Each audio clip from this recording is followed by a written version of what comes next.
របស់ខ្មែរសុវណ្ណាក្មេងស្រីក្លាហានរស់នៅជាមួយប៉ារបស់នាងក្នុងភូមិស្ងប់ស្ងាត់ជាប់ចិត្តថ្ងៃមួយនៅពេលទៅរកស្លឹកឈើផ្សំថ្នាំសុវណ្ណាដើរតាមផ្លូវចាស់ហើយឮសំឡេងស្រាលដូចសុវណ្ណាមកពីនេះមកក្រោមដើមឈើនាងរកឃើញសាវចម្លែកនេះខ្ចីប្រែពណ៌បន្ទាប់ពីនាងនាំសាវទៅឲ្យមេភូមិចាស់មេភូមិប្រាប់ថានេះគឺសាវមុនអាគមដែលធ្លាប់ការពារភូមិពីភាពងងឹត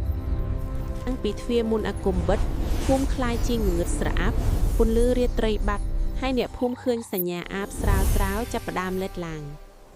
សុវណ្ណាមិនខ្លាចទេនាងសម្រេចធ្វើដំណើរទៅរកទ្វារមុនអាគមដែលស្ថិតនៅជ្រោយភ្នំខាងក្រោយភូមិដើម្បីស្ដារភូមិឲ្យភ្លឺត្រឡប់វិញ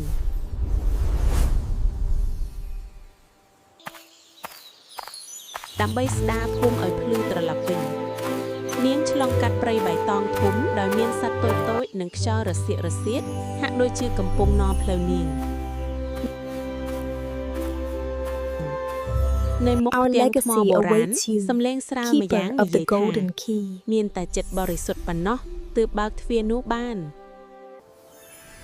ពេលមកដល់ជើងភ្នំស្វាយអន្តកាលមួយឆ្លងមកជិតសុវណ្ណាដូចជាកំពុងរារាំងផ្លូវ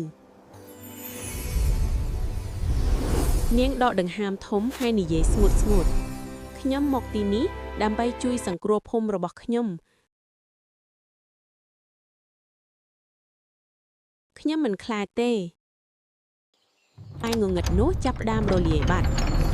សុវណ្ណាដាក់សាវលើទ្វារថ្មធំមួយពន្លឺពណ៌មាសធ្លាក់ចេញដូចជាបញ្ចាំងពន្លឺទៅលើភ្នំទាំងមូលពេលទ្វាររបើកពន្លឺដ៏បរិសុទ្ធព័ទ្ធជុំវិញនាងហើយទៅកាន់ភូមិចំណាស់នោះចាប់ផ្ដើមមានពន្លឺភ្លឺឡើងវិញសុវណ្ណាត្រឡប់មកវិញហើយសុវណ្ណាសុវណ្ណាយកសាវអាគមមកវិញហើយ Savannah, you've returned. ទាំង You ប៉ា brought រ the របស់ key នាង back. សប្បាយរីករាយជាមួយនាងយ៉ាងកក់ចិត្តខ្លឹមសារអប់រំកម្លាំងមុនអាគមខ្លាំងមែនតែមានតែខាងក្រៅភាពក្លាហាននិងចិត្តល្អមាននៅក្នុងមនុស្សគ្រប់រូប